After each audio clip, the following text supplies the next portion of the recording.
The sound wasn't the sharp, satisfying crack you hear in the movies. It was worse. It was a dull, sickening thud that vibrated right through the bone behind my ear. And then came the silence. I wear a hearing aid in my left ear. And the force of the blow must have momentarily shorted it out, because 1 second I was standing amidst the polite, expensive chatter of a San Francisco penthouse wedding, and the next, everything, the string quartet, the laughter, the gentle clink of 100 crystal glasses, just vanished. The world went mute. I felt the shock more than the pain at first. My cheek was already burning, the imprint of her perfect, French manicured fingers beginning to blossom into a vicious red star. I staggered back a step, landing hard against a column draped in silk roses. My name is Donita Alba, and at 65 years old, I've had my share of knocks. I've had my heart broken, my body pushed past exhaustion, and my dignity challenged more times than I care to count. But nothing, absolutely nothing, prepared me for the complete humiliation of being struck by my new daughter-in-law, Erma, in front of everyone who mattered to my son. I looked up at her, and the raw, unmasked fury in her eyes was more frightening than the slap itself. Erma, my son Eric's beautiful, sleek, society bride, had gone from a vision in silk and pearl to a viper in 3 seconds flat. The guests were a frozen tableau around us, their expensive champagne flutes suspended halfway to their mouths, their faces a mixture of horrified shock and delighted gossip. "You clumsy, clumsy woman," she spat, her voice ringing even in the vacuum of my silenced ear. She wasn't yelling. She was hissing with an intensity that cut through the space. She wasn't even looking at me. She was staring at the front of her gown, right where I'd been trying to help her with a piece of jewelry. "Do you know what you've done? Do you have any idea what this brooch is?" she demanded, gesturing wildly. The piece in question was a ridiculously ornate antique diamond pin, one that she'd inherited from her family's old Silicon Valley fortune. "This is a 19th century heirloom. It's irreplaceable, and you, with your low-class, grubby Midwestern hands, have ruined the clasp. You've embarrassed me. You've embarrassed us. You are unfit to even stand in a room like this, let alone be associated with the Olia family name." The verbal assault was a calculated hit, targeted right at the core of my life. To call me clumsy was one thing. To accuse me of ruining her precious history was cruel. But to declare me a low-class Midwesterner and unfit for this family was meant to erase every ounce of sacrifice I had ever made. It was meant to turn me back into the dusty, exhausted truck driver she always saw, not the mother who paid for the very education that made her son a billionaire. I could feel the tears of shame welling up, but my body wouldn't let them fall. I stayed fixed to that rose-draped column, my mouth dry, unable to offer a defense. What could I say? "Excuse me, dear.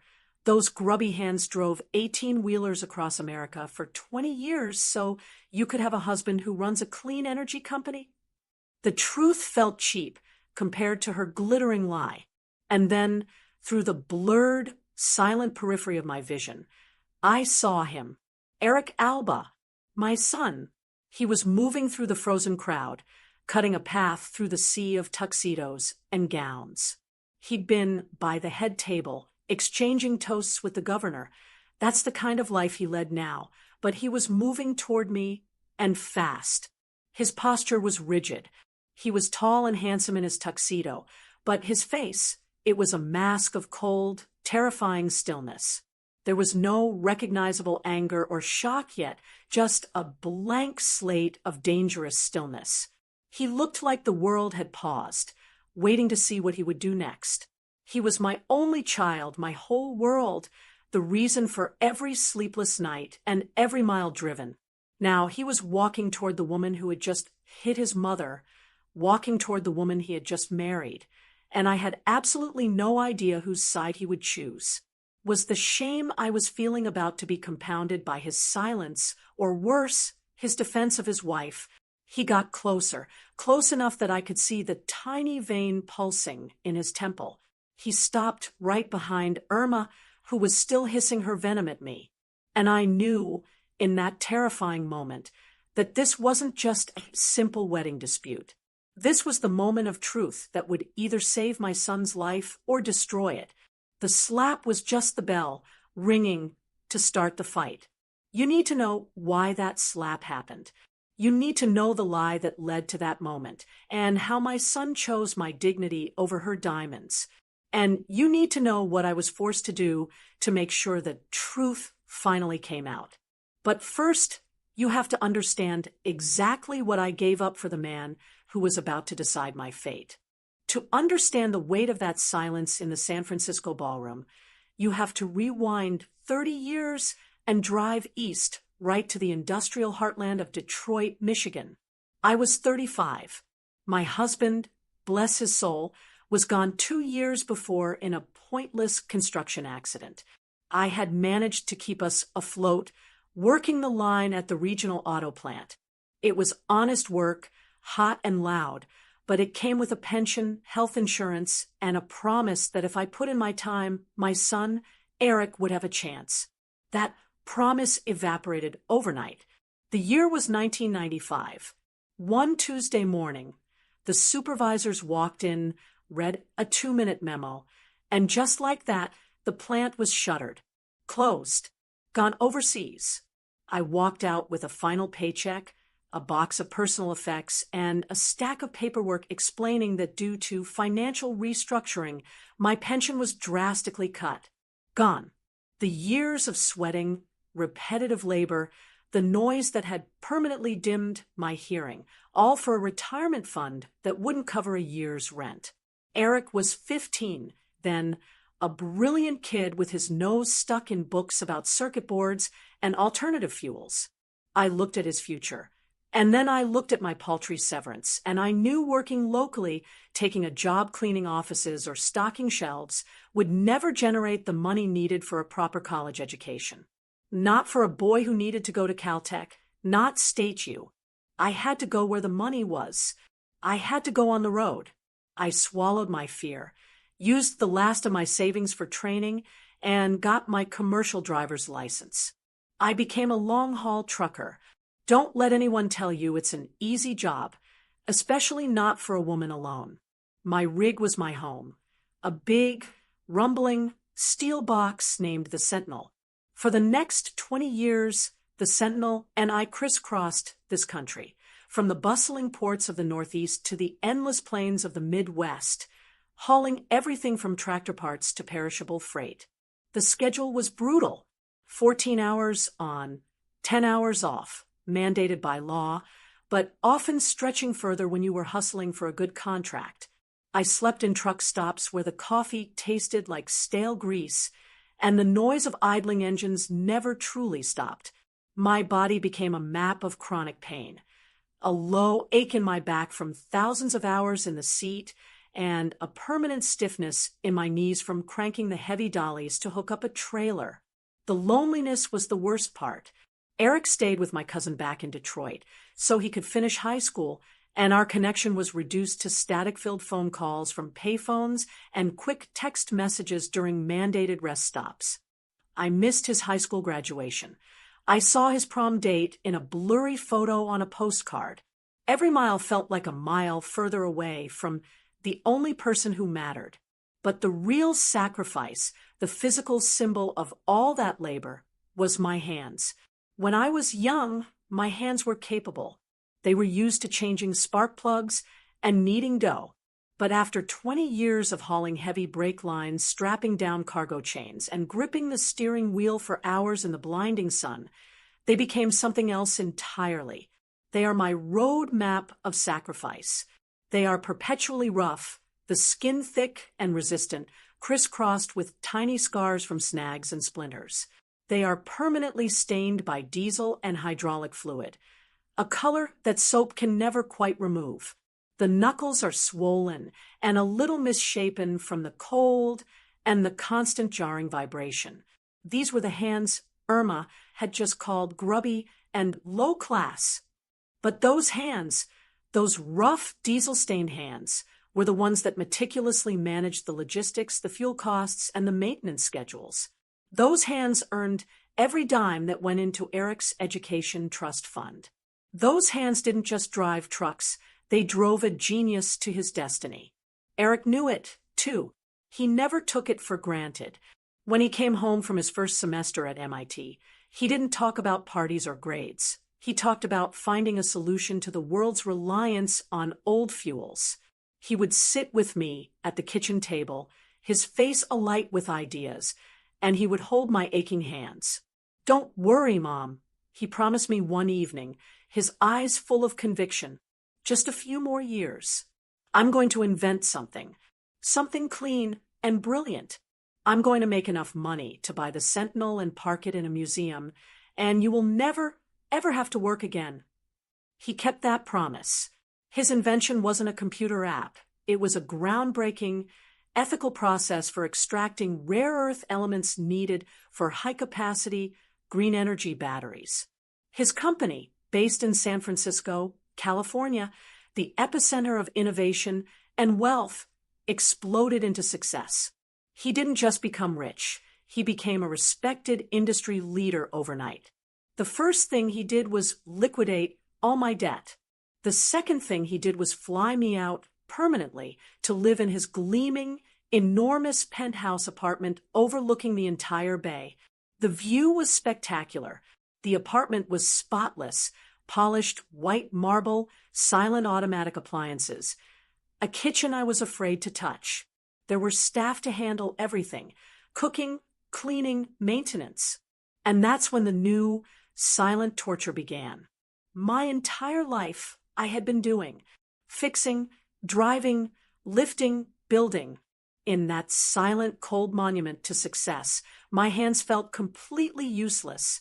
They were always fidgeting, always searching for a leaky faucet or a squeaky door hinge to fix. There was nothing to do but look out the window at the bay. I felt less like a mother and more like a carefully preserved museum exhibit, the relic of a hard life Eric was ashamed of but felt obligated to display. And it was in this world, this golden cage, that Eric introduced me to Erma. And that's where my real fight to protect my son began, leading right up to the moment she slapped me, silencing my world and calling me unfit. She hated my history because my grit proved her diamonds were hollow, and I was about to prove it to everyone. If you recognize the kind of sacrifice Donita made for her son, the one where you push through pure exhaustion for a better future, please take a moment to hit that subscribe button. Join our community where we honor the quiet strength of women who built their children's lives from the ground up. Don't miss the rest of her story. My arrival in San Francisco was supposed to be the victory lap. After 20 years of grit, grease, and solitude in the truck cab, Eric had delivered the prize, a silent, clean, luxurious life with him in the heights of the city. But standing in that penthouse, I quickly realized the only thing heavier than a fully loaded freight truck was the weight of not belonging. The apartment itself was a museum of minimalist wealth. Everything was white, glass, and polished metal. The only thing missing was warmth. And then came Erma. Eric met Erma while setting up a massive green energy deal for a company tied to her family's name. She specialized in luxury event planning, curating perfection for the Silicon Valley elite. She was beautiful in a way that felt professionally manufactured, perfectly tailored, perfectly poised, and utterly devoid of genuine emotion. She was the personification of old money, even if, as I later learned, the money was getting dangerously thin.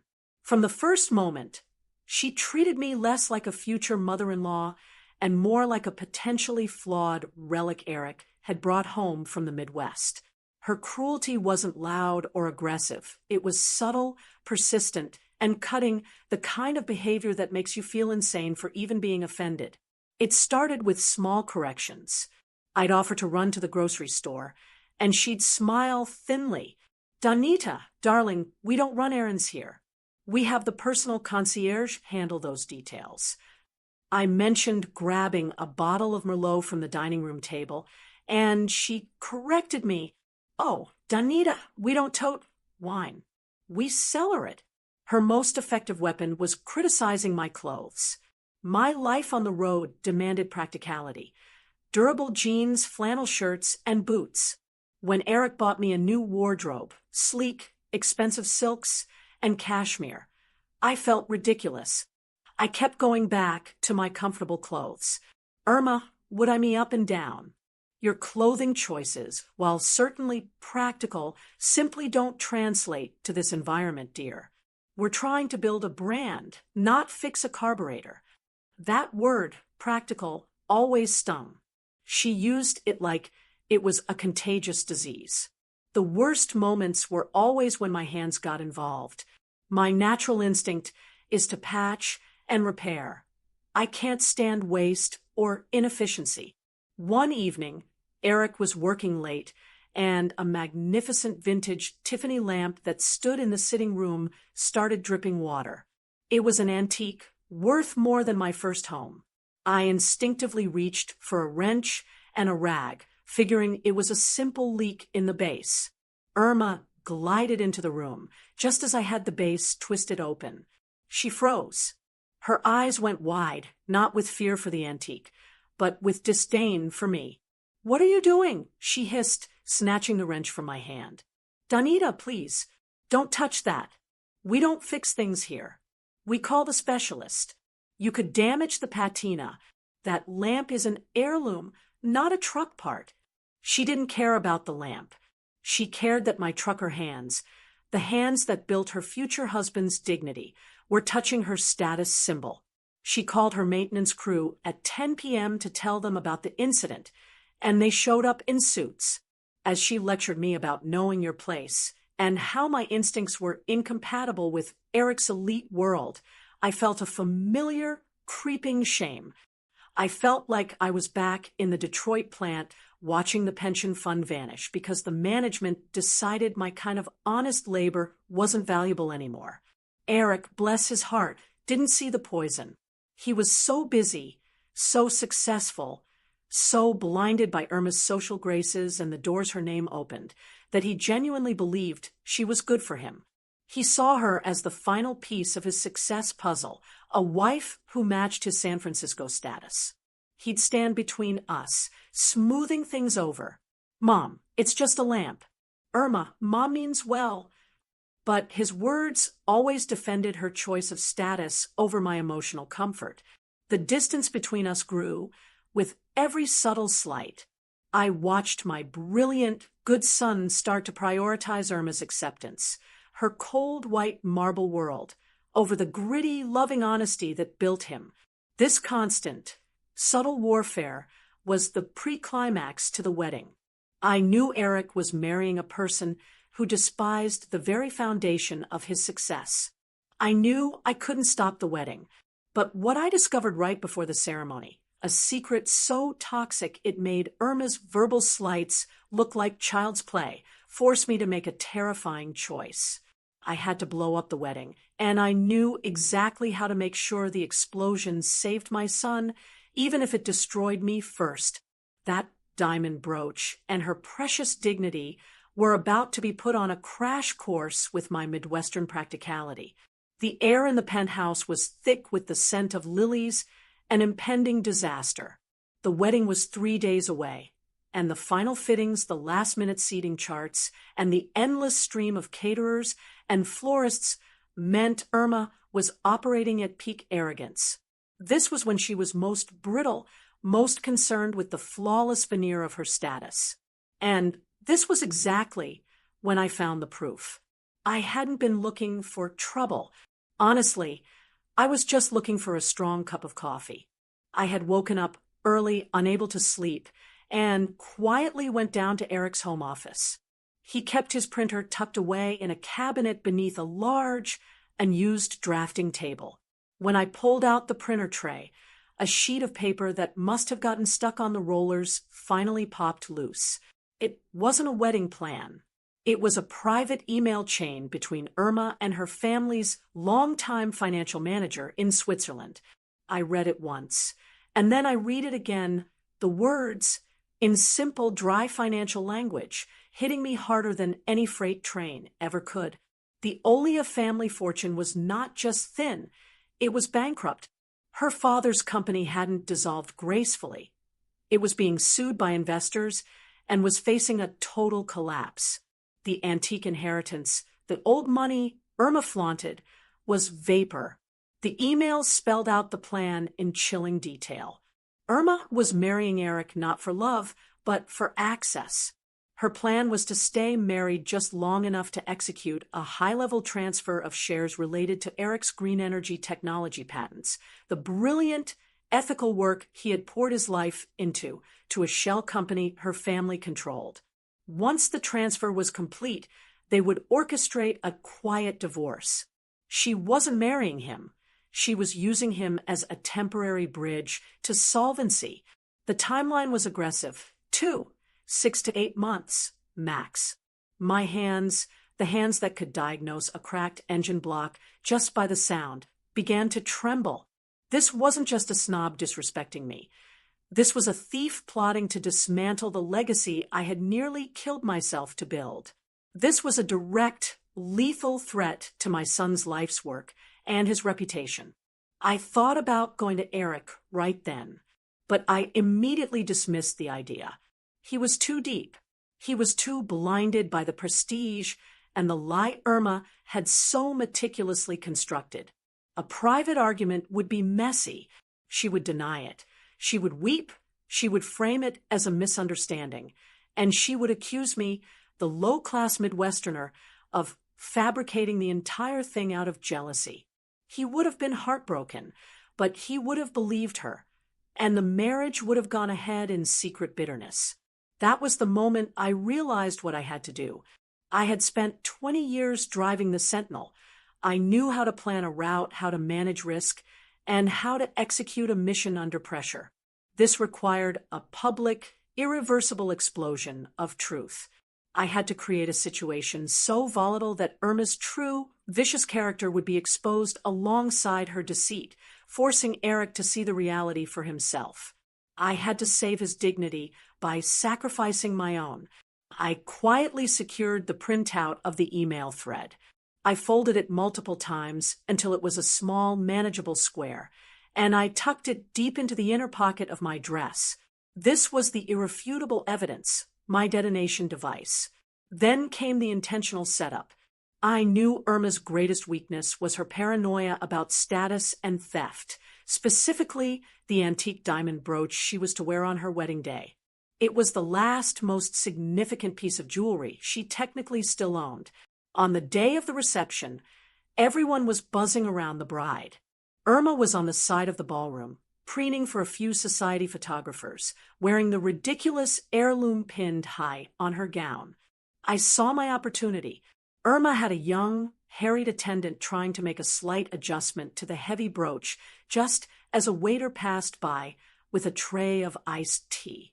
I walked over. I didn't stumble. I calculated my approach precisely. As the attendant fumbled, I reached out my hands, my rough, working hands, under the pretense of just holding it still for a moment. At the exact same time, I took the small, cherished, cheap plastic rose pin, the one that had sat on the dashboard of the Sentinel for 20 years, and subtly slipped it beneath the heavy diamond brooch. A plastic rose from a gas station resting beneath a priceless antique. "Oh, Erma, dear," I said, loud enough for the attendant to hear. "I hope this clasp isn't going to give you trouble. These old pieces can be so delicate." The attendant finally backed away, satisfied. I took one last, lingering look. The little rose pin was there, nestled against the white silk and beneath the diamond's weight. I stepped back, waited 1 second too long, and then, as the waiter walked past again, I allowed my hip to bump the tray hard enough to send a splash of iced tea, not just a sprinkle, but a stain right onto the front of Erma's dress. It was a clumsy, accidental, Midwestern move. It was an embarrassment. Irma's eyes locked onto the stain, and then to the brooch. Her hand flew to the pin, checking for damage. When her fingers felt the small, cheap plastic rose, a foreign object placed with the antique, her mind snapped. She didn't see a misplaced pin. She saw the clumsy hands of a low-class Midwesterner trying to tamper with her family's last valuable asset. She saw an attempted theft, the final insult to her status. That's when the rage boiled over, bypassing all her careful social conditioning. That's when she lifted her hand and delivered the slap. The slap wasn't just punishment for the stain. It was the final, desperate act of a terrified, ruined woman trying to protect a lie. And I, Donita Alba, stood there and took it, welcoming the searing pain and the humiliation. Because now the silence was perfect, the audience was fixed, and I had the detonation device ready. Eric was walking toward me. It was time to pull the pin. The fight for my son's dignity was about to begin. The truth is out, but the confrontation is next. Will Eric stand by his wealthy, deceitful bride, or will he choose his mother's dignity? If you want to see the stunning, final act of justice delivered in this San Francisco ballroom, make sure you're subscribed and have notifications turned on. You won't want to miss the moment he makes his final choice. The silence was brittle, stretched across the luxurious ballroom like a thin sheet of ice. Eric was right behind Erma now, his hands clenched into fists at his sides. Erma, still vibrating with rage over the iced tea stain and the presumed threat to her brooch, finally noticed him. Her face instantly shifted from fury to practiced distress, ready for her husband to console her and order the expulsion of his embarrassing mother. "Eric, thank God," she sobbed, reaching for his arm. "Your mother, she was trying to ruin my dress. She put something cheap on my heirloom. She's trying to sabotage me." Eric didn't flinch. He didn't move an inch closer to his bride. He stopped a foot away, his eyes locked on the angry red mark blooming on my cheek. The cold stillness in his face finally broke, not into rage, but into a terrible, aching sadness. My heart twisted for him, but I knew I couldn't stop. I had already paid the price of the slap. Now I had to deliver the truth. I ignored Erma completely. I looked past her, straight into my son's devastated eyes. I pushed myself off the column, pulling my spine straight. The burning on my cheek was nothing compared to the clarity I felt inside. "I didn't steal a pin, Erma," I said, my voice quiet but cutting through the dead air of the ballroom. I didn't raise my voice. I didn't need to. Every ear in that place was strained to listen. "I found a lie you were trying to buy, with my son's dignity." I reached inside the inner pocket of my simple, dark dress, the one Erma had called serviceable, and pulled out the small, folded square of paper. My hands, the hands Erma scorned, were shaking only slightly now. "You called me clumsy," I continued, slowly unfolding the paper. "But a clumsy woman doesn't notice that the Olia family estate went into receivership 8 months ago. A clumsy woman doesn't see the email correspondence that shows you plan to use this marriage to execute a hostile patent transfer and liquidate my son's green energy company within 6 months to cover your father's debts." I held the printout up. It wasn't loud. It wasn't a scream. It was a simple, damning piece of evidence, crisp and white against the chaos. Erma's face went white. The color drained out of her completely, leaving only the dark circles beneath her eyes and the frantic realization that her perfect facade had shattered. She tried to snatch the paper, but Eric, finally moving, stepped between us, blocking her. He took the paper from my hand and scanned it quickly.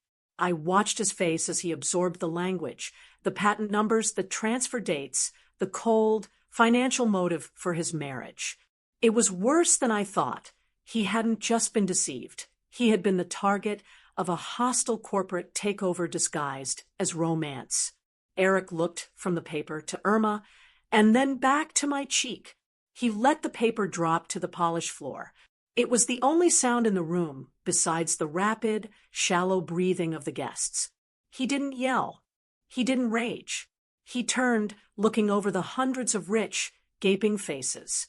He saw the curiosity, the judgment, and the gossip in their eyes. He saw the very superficial world he had chased, and the high price it demanded. Eric walked directly to the head table, where the band had left the main microphone stand. He adjusted it, cleared his throat, and looked at the crowd. "I apologize to everyone here," he said, his voice low, steady, and amplified across the room. "I apologize for the appalling scene that just took place." Erma, regaining a sliver of her composure, whispered urgently, "Eric, please. They're watching. Tell them she's lying." Eric ignored her. He looked back at me, standing by the column, and the words that came next were the most honest, devastating words he had ever spoken. They were words of profound, public repentance. "My mother," he said into the mic, his voice catching, tears finally welling up in his eyes, "came from Detroit. She drove an 18-wheeler truck for 20 years to put me through school. She sacrificed her health, her youth, and her peace for my future. And when I brought her here, to this city, to this life," he gestured around the extravagant ballroom, "I failed her." He gripped the stand, his knuckles white. "I became so blinded by the superficial status, by the diamond dust, and the false prestige of this life, that I allowed the woman I was about to marry to insult her, diminish her, and eventually physically strike her, simply because my mother's hands were stained with honest work." He paused, taking a deep, shuddering breath. He looked directly at me. "Mom, I'm so sorry. I apologize to you, publicly, for ever choosing diamond dust over your dignity." The silence that followed this confession was heavier than the one after the slap. It was the silence of absolute truth. He turned to the officiant, who was frozen in place near the dais. "The marriage is annulled," Eric stated clearly, his voice regaining its sharp, powerful executive tone. "It is over. My mother's sacrifice and her dignity are the foundation of everything I am, and I will not allow that foundation to be bought, sold, or insulted." He dropped the microphone. It hit the carpet with a dull thud. The reception was over. The marriage was over. As the guests began to buzz, some rushing out, some pulling out phones to record the wreckage, I saw a friendly face near the back. It was Hattie Jones, a gentle, kind-eyed woman, a casual acquaintance of Eric's from an ethical investing board. She didn't rush to leave. She simply lowered her phone from recording the whole scene and gave me a small, knowing nod. She had witnessed everything, and she had the proof. By the next morning, Eric's public apology and the raw footage of the slap and the exposure, the moment my son chose me, had gone completely viral. It wasn't just a scandal, it was a phenomenon quickly titled the dignity annulment. Erma Olia's carefully constructed world of status and lies came crashing down. The combination of the shocking viral video and the public revelation of her financial deceit meant she lost everything: her family's last shred of reputation, her business, and her access to the wealth she coveted. She hadn't just lost a husband. She had been irrevocably exposed by the very mother she had tried to erase. Eric walked straight to me and gently placed his arm around my shoulders, covering the still-burning mark on my cheek with his hand. He didn't apologize again. He didn't need to. He simply led me out of that gilded ballroom, leaving the glittering wreckage of his destroyed marriage behind. We were leaving San Francisco, and we were heading back to where dignity still meant something. But first, we had to heal. The morning after the annulment, we didn't waste time. Eric quietly sold the penthouse, liquidated some of his stock, and shut down his San Francisco life. He wasn't running from the scandal. He was running toward healing. And we couldn't heal in that sterile city that only valued money and lies. We bought a small, sturdy cabin nestled deep in the forests of the Pacific Northwest, specifically near the Olympic National Park in Washington state. It was remote, quiet, and surrounded by massive, ancient cedar trees. It was the antithesis of the cold marble of San Francisco. Here, the air smelled like pine and rain, and the quiet was the natural kind, not the sterile, forced silence of wealth. For the first few weeks, we just existed. Eric worked remotely only when absolutely necessary, focusing instead on manual labor. He bought an old, rusted shed on the property and decided to turn it into a workshop. His hands, usually busy gliding over a keyboard or a tablet, were now covered in dust and grease. It was exactly what he needed. He started small, sanding down reclaimed wood for shelving. Then he graduated to engine work. He bought a couple of vintage trucks, old Ford F-Series, and began to take them apart and put them back together. He was repairing machines, a deliberate act to connect with the gritty, practical life I had lived. He'd come inside, his face streaked with dirt, and look happier than he ever did in a tuxedo. This was our reconnection. We spent hours side by side in the garage. I didn't know anything about vintage engines, but I knew everything about keeping a heavy diesel engine running for 500,000 miles. I taught him tricks for cranking a stubborn bolt and diagnosing a fuel line just by the color of the smoke. My hands, after years of feeling useless and ornamental in the penthouse, were finally busy and vital again. I found my own purpose, too. I started volunteering at the local community center, using the practical skills I learned on the road. I taught a small weekly class called Practical Maintenance for Modern Living. I showed seniors and young single mothers how to change a flat tire without an air gun, how to troubleshoot a basic home appliance, and how to negotiate an auto repair bill. My trucker skills, the very skills Erma had mocked, were valuable and necessary here. My hands were finally mending not just broken machines, but my own sense of self-worth. Life was simple. We were healing. But the story wasn't quite over. One rainy Tuesday, while I was showing my class how to wire a new trailer hitch, the center's coordinator told me I had a visitor. Standing in the doorway, drenched from the rain and looking fragile, was Erma. She wasn't wearing couture. She was wearing a cheap, stained raincoat and a pair of worn jeans. Her posture was completely broken.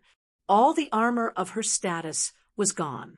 She was financially and socially ruined, just as the viral video and the revealed deceit had ensured. I led her to a small, private office. She didn't weep or try to apologize profusely. She was quiet, humbled. "Donita," she started, her voice barely a whisper.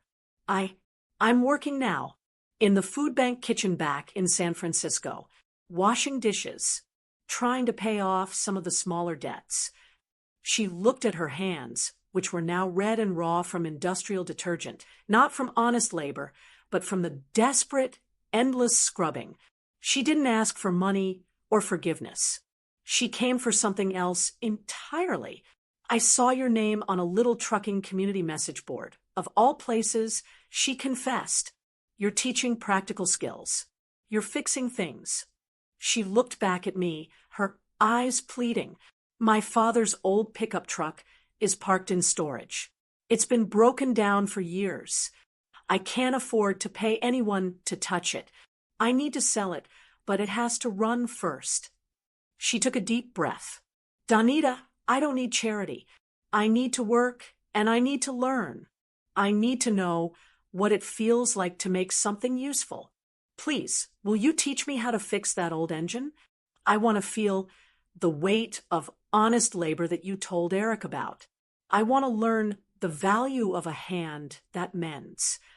I looked at her, the woman who had publicly declared me unfit for society, the woman who had slapped me, the woman who had tried to steal my son's legacy, and I saw only the brokenness, the debt to humanity she was trying to repay through labor.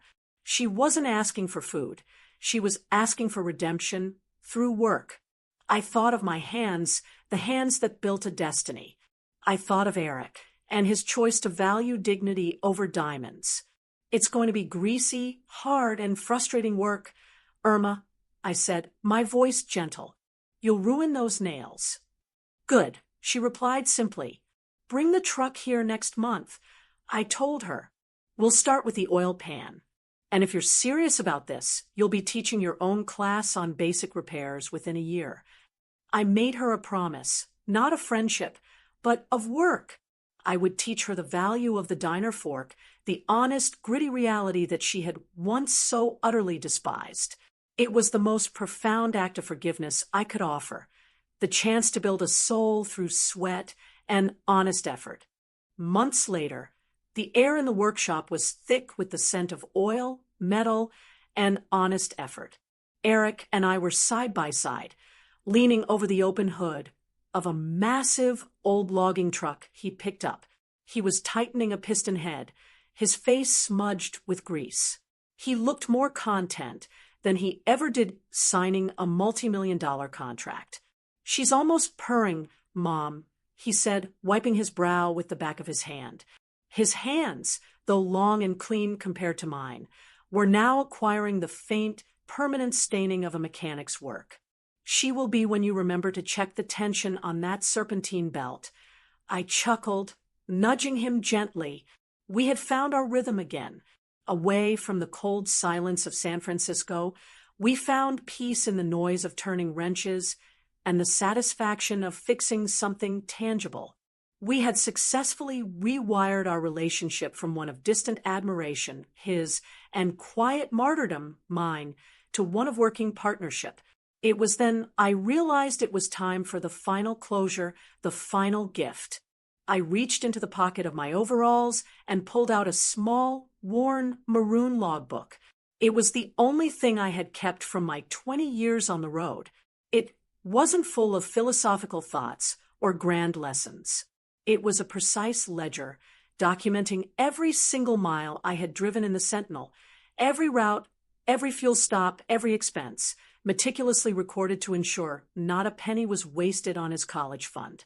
I put it into Eric's hand. "What's this, Mom?" he asked, flipping through the pages filled with my tight, practical handwriting. "That," I said, "is your real diploma. Look at the total mileage on the last page." He found the number, his thumb tracing the ink. It was an astonishing, almost unbelievable total, the equivalent of driving around the earth dozens of times. I kept that because I wanted a record of the debt. I told him gently, "Not the debt you owed me, but the debt I owed your future." When I stood in that ballroom, and Erma slapped me, and the world went silent, I knew that if you chose her, all those miles, all that sacrifice would have been for nothing. Not because you lost money, but because you would have lost your character. I paused, holding his gaze. "My hands didn't build your company, Eric. They didn't build a green energy empire.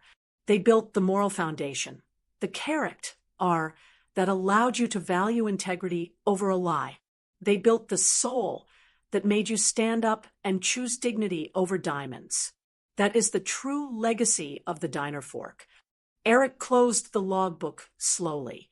His eyes were bright, but he didn't cry.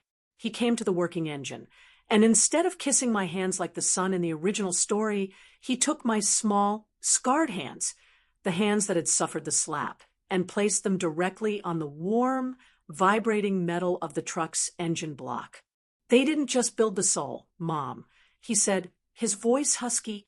"They powered the engine of my life." I felt the deep, steady rhythm of the machine beneath my fingertips, a pulse of clean, honest work. It felt like coming home. I had finally achieved the true victory, not the riches of San Francisco, but the integrity of my son. The world will always be filled with Ermas, people who measure value by wealth, prestige, and the shine of diamond dust. But a mother's true legacy is measured not in GDP or stock charts, but in the moral courage of the children she raises. My story, slapped by the bride, My son annulled his marriage for my dignity. Went viral because it spoke to a truth every woman who has ever sacrificed knows. Dignity is priceless. If you've ever traded comfort, sleep, or reputation for the sake of your child's future, please leave a comment below and tell me, what is the one thing your hands built that money can't buy? And if this story reminded you that true character is always worth fighting for, no matter the cost, don't forget to share this with the quiet strength in your life. Share it with someone who needs a reminder that the messy, difficult truth is always more valuable than the perfect lie, because the most important stories are the ones that remind us who we really are.